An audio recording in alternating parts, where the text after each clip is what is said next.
কবিতার মধ্যে সুন্দর করে কবি বলতেছেন আল্লাহ আল্লাহ ইচে শিরিন স্তনাম শিরসা কর্মী সমাদ জানম তমাম।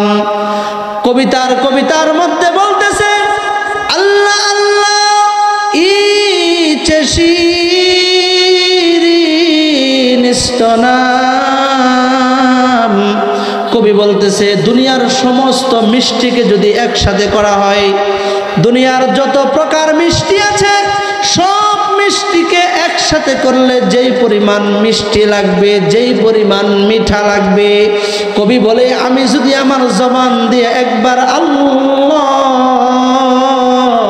শব্দটা একবার উচ্চারণ করি, পৃথিবীর সব মিষ্টি থেকে আল্লাহর নামের মজা আমার কাছে বেশি লাগে। সুবহানাল্লাহ বলে। মুমিনের এক নাম্বার গুণ, এদিকে তাকাই সকলে, মুমিনের এক নাম্বার গুণ হচ্ছে যারা প্রকৃতপক্ষে মুমিন, যারা নিজেকে ইমানদার হিসাবে দাবি করে, যারা নিজেকে পাক্কা মুমিন হিসাবে দাবি করে, আমি মুসলমান, আমার নামের শেষে মুহাম্মদ যোগ দেওয়া, আমার নামের শুরুতে আব্দুল করিম, আব্দুল জব্বার, আব্দুর রহিম, কত সুন্দর সুন্দর নাম যারা আমরা নামের মধ্যে লাগাইছি। আজকে আমরা আলোচনা করব যে আমার নামের সাথে কি আমার কাজের মিল আছে না নাই। আলোচনাটা করলে কি রাগ করবে? আরো জোরে বলেন, রাগ করবে? কষ্ট হইতেছে বাবাজিরা? কষ্ট হইলে বললেন, কথা না বুঝলেও বললেন যে হুজুর আপনার কথা বুঝতেছি না। এখনো কি খাওয়া দাওয়া শেষ হলো নাকি? আলায়া ভরুন খায়া আর কত? এখন সালি হিসাবে বললে তো ভালো হইব নাকি? খাওয়া দাওয়া তো শেষ হই, তাই এখন আমরা আইসা পড়ি।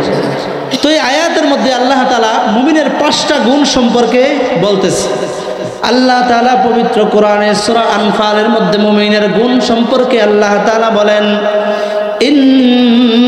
ইন্নামাল মুমিনুনা আল্লাযীনা ইযা যুকিরাল্লাহ ওয়াজিলাত কুলুবুহুম। মুমিনের এক নাম্বার গুণ হচ্ছে যখন কোনো মুমিনের সামনে, যখন কোনো ঈমানওয়ালার সামনে আমার আল্লাহ তাআলার গুণগান গাওয়া হয়, আমার আল্লাহ তাআলার প্রশংসা করা হয়, আমার আল্লাহ তাআলার প্রশংসা যখন কোনো মুমিনের সামনে করা হয়, ওয়াজিলাত কুলুবুহুম, আল্লাহর মুহাব্বতে, আল্লাহর ভালোবাসায়, আল্লাহর প্রেমে ওই মুমিনের অন্তরটা সাথে সাথে কেঁপে উঠবে। সুবহানাল্লাহ বলেন। তো প্রকৃত মুমিনের এক নাম্বার গুণ হচ্ছে যখন মুমিনের সামনে আল্লাহর প্রশংসা করা হয়, ভালো করে বুঝবেন, আল্লাহর গুণগান করা হয়, ইযা যুকিরাল্লাহ, যখন আল্লাহর নাম নেওয়া হয়, আল্লাহর কোরআনে কারিমের তেলাওয়াত করা হয়, তখন মুমিনের অন্তরে আল্লাহর ভয়ে, আল্লাহর ভালোবাসা, আল্লাহর মুহাব্বতে, আল্লাহর মজা, মুমিনের দিলটা সাথে সাথে থরথর করে কেঁপে উঠবে। সুবহানাল্লাহ। মুহতারাম হাজরিন, আল্লাহর নামের মধ্যে কত মজা, কত স্বাদ, কত মধু। কবিতার মধ্যে সুন্দর করে কবি বলতেছেন আল্লাহ আল্লাহ ইচে শিরিন স্তনাম শিরসা কর্মী সমাদ জানম তমাম। কবিতার মধ্যে বলতেছে আল্লাহ আল্লাহ ইচে শিরিন স্তনাম।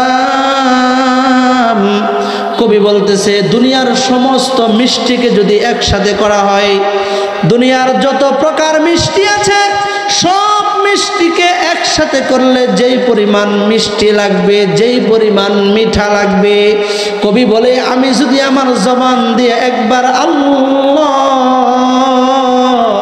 শব্দটা একবার উচ্চারণ করি, পৃথিবীর সব মিষ্টি থেকে আল্লাহর নামের মজা আমার কাছে বেশি লাগে।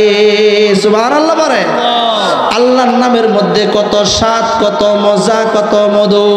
কিতাবের মধ্যে রেখে আল্লাহর পয়গম্বর ইব্রাহিম খলিলুল্লাহ আলাইহিস সালাতু ওয়াস সালাম, আমরা সকলেই জানি ইব্রাহিম পয়গম্বরের নামের সাথে আল্লাহ তাআলা খলিলুল্লাহ শব্দ যোগ করেছিলেন।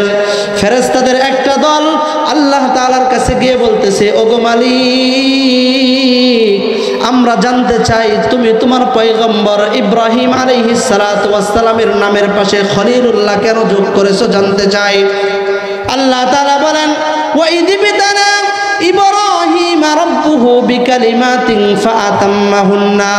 ও আমার ফেরেশতাদের দল, আমি ইব্রাহিম আলাইহিস সালাতু ওয়াস সালামকে যত ধরনের পরীক্ষা করেছি, ওয়াইদ বিতালা ইব্রাহিম রাব্বু, আমার কলিজার টুকরা পয়গম্বর আমার প্রত্যেকটা পরীক্ষার মধ্যে গোল্ডেন A+ পেয়ে সে জয়লাভ করেছে। সুবহানাল্লাহ বলেন। ফেরেশতাদের দল বলতেছে আল্লাহ তোমার নাম তো রহমান, তোমার নাম তো রহিম, তুমি তো দয়ার কারণে তোমার পয়গম্বরের নামের পাশে তুমি খলিলুল্লাহ বন্ধু শব্দ যোগ করতে পারো। ওগো মালিক, আমরা দুনিয়ার জমিনে গিয়ে আমরা তোমার পয়গম্বরকে পরীক্ষা করব।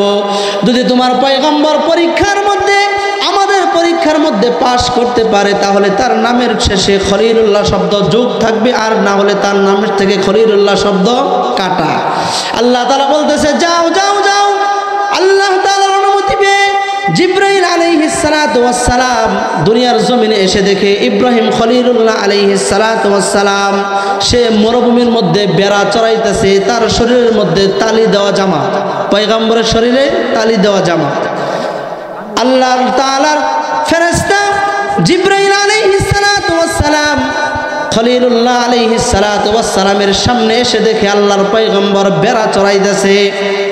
আল্লাহর পয়গম্বরের সামনে জিবরাইল আলাইহিস সালাতু ওয়াস সালাম এসে একটা ডাক দিল, আল্লাহ।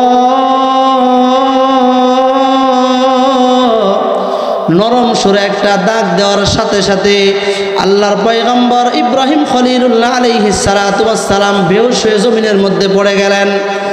আল্লাহ তাআলার ফেরেশতা তিনি ইব্রাহিম খলিলুল্লাহর পাশে থেকে জান্নাত তিনি দাঁড়িয়ে আছেন। কিছুক্ষণ পরে তিনি আবার হুঁশ ফিরল। হুঁশ ফেরার পরে বলে ভাই তোমাকে আমি চিনি না, তুমি কে? তুমি আবার আমার মালিকের নামটা আমার সামনে নেও। এবার আল্লাহর তাআলার ফেরেশতা জিবরাইল আলাইহিস সালাতু ওয়াস সালাম বলতেছে না না না, একবার মালিকের নাম তোমার সামনে নিছে, এইবার আর এমনি এমনি মাংনাতে আর মালিকের সামনে নিব না, প্রতিদান দিতে হবে। বলে প্রতিদান দিব? বলে কি প্রতিদান?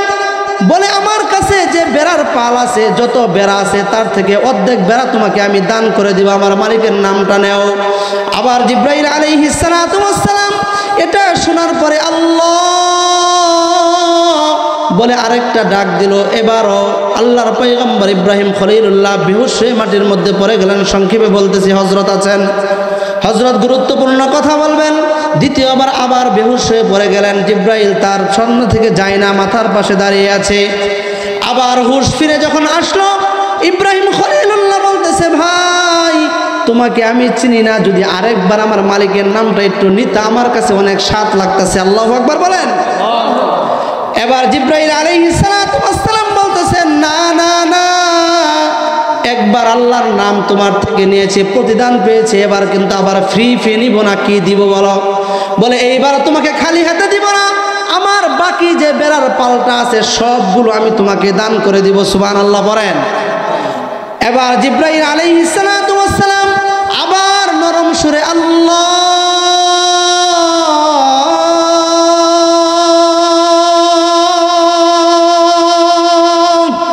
নরম সুরে আরেকটা ডাক দেওয়ার সাথে সাথে তিনি আবার বেহুশ হয়ে পড়ে গেলেন। কিছুক্ষণ পরে আবার হুঁশ আসলো।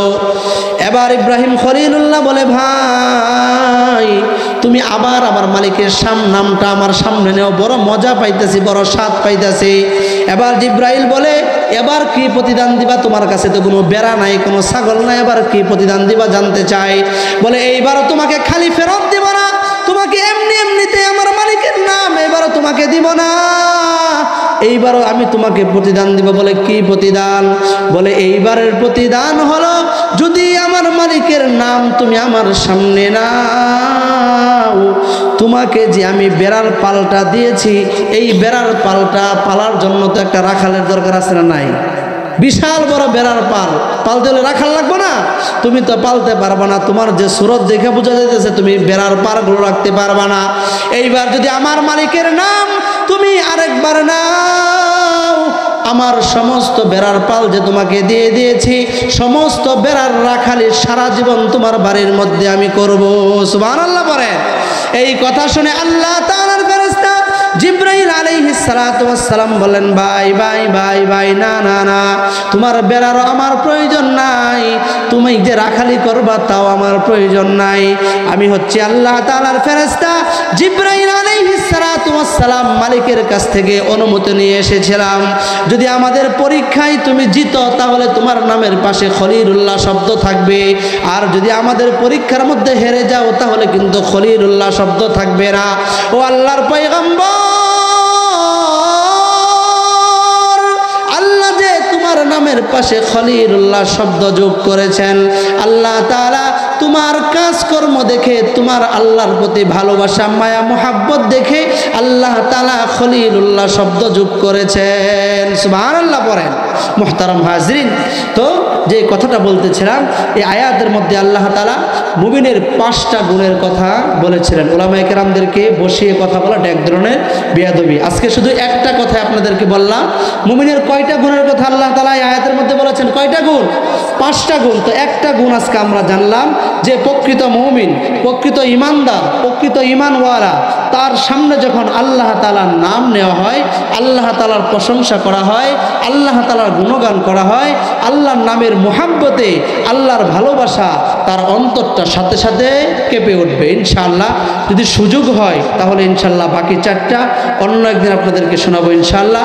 যে কথাগুলো বললাম, আল্লাহ তাআলা সর্বপ্রথম আমাকে, তারপরে আমরা যারা এখানে উপস্থিত আছি, আল্লাহ তাআলা সকলকে কথাগুলোর উপর আমল করার তৌফিক দান করুন। সকলে পড়ে আমিন। ওয়া আখিরু দাওয়ানা আনিল হামদুলিল্লাহি রাব্বিল আলামিন। আসসালামু আলাইকুম ওয়া রাহমাতুল্লাহি ওয়া বারাকাতুহু। আমরা কেউ